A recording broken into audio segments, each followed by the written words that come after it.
Good morning. Oh, end of week 2. How did that happen? Here we are working our way through. A couple of brief announcements and a little bit of conversation about rhetorical analyses and where you should be and what we're doing at this point.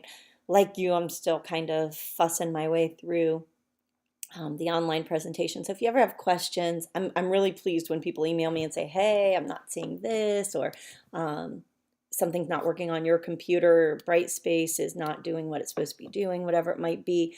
Please let me know. Similarly, when I change things and I post them on the announcement page, um, make sure you check, double check. Sometimes I don't get everything meshed up right. If it's my mistake, I will own it and extend or reopen drop boxes or discussion boards. So don't feel bad about saying, hey, can you open that again? Or I'll try to look at it if that's a problem. This applies to most recently anyway, the creation of these hot topic discussion boards in class. If we were meeting, in a traditional classroom, every day we would talk about crazy things that are happening in the world, not so crazy things, just interesting things, I guess. So I thought that the discussion board would be a great place for us to share those conversations. This past week in particular, there's a lot of controversy surrounding the Colin Kaepernick Nike ads. I'm finding language this morning.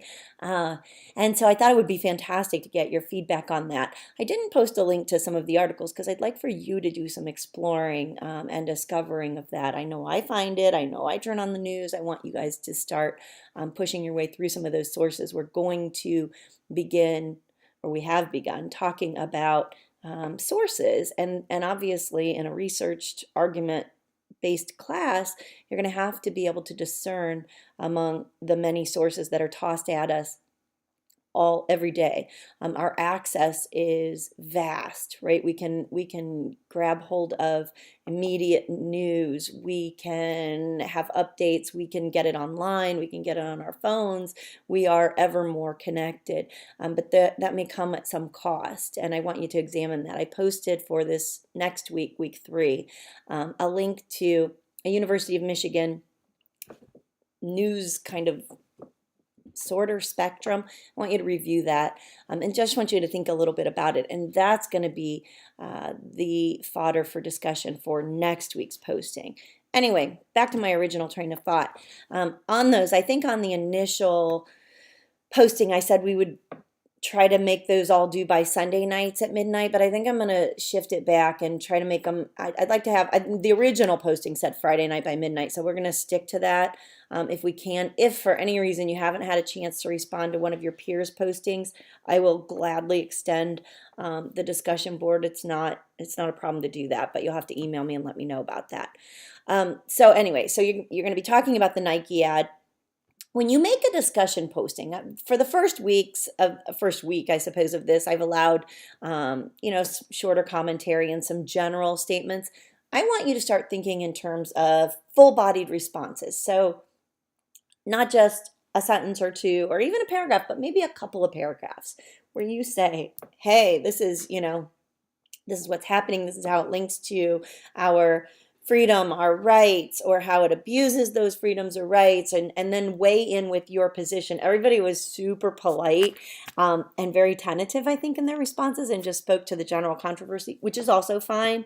But if you feel strongly about something, I encourage you to do a little more reading and a little more research and provide some backdrop for that, because I'd like to see these discussion posts grow into good conversations. Since we don't actually get to sit in the classroom and discuss them as they occur daily, I want to be able to provide that medium where we can engage in that conversation as a class. So you have to post an original thread before you can even see what anyone else has said, and that's just to keep you from saying the same thing that Joe Schmo said. So I have opened the next week's board, so you're welcome to weigh in whenever you see fit. You are probably still responding to this past week's board, and that's also fine.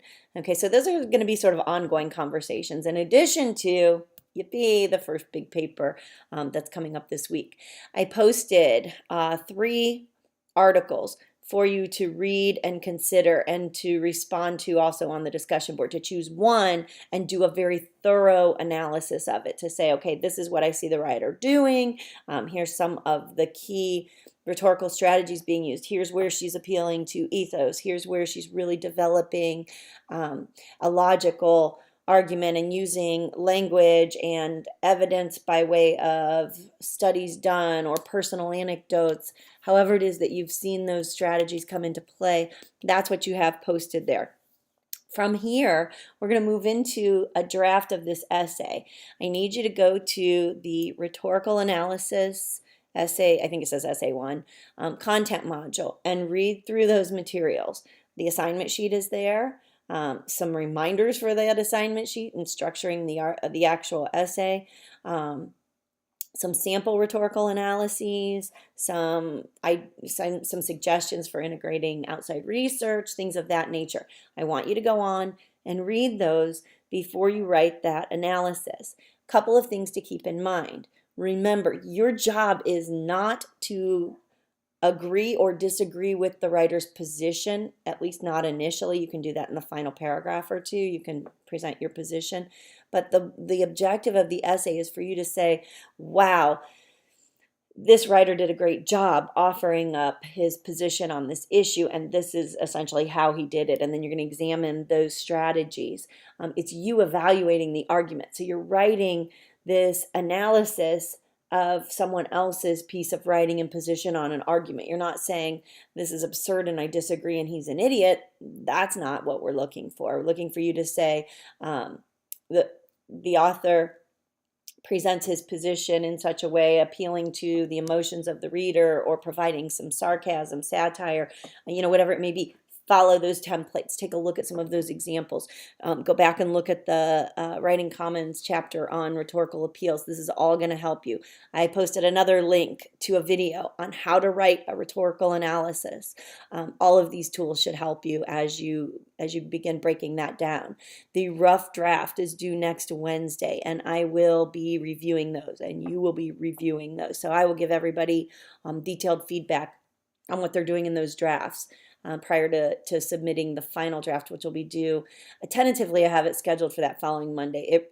I have to finish reading the drafts first. That's the key. So provided I get them all done, I will still have those due. And you'll have your feedback from your peers as well. So I will try to get through those as quickly and thoroughly as I can. All right, guys, have yourselves a great weekend, and I'll be in touch.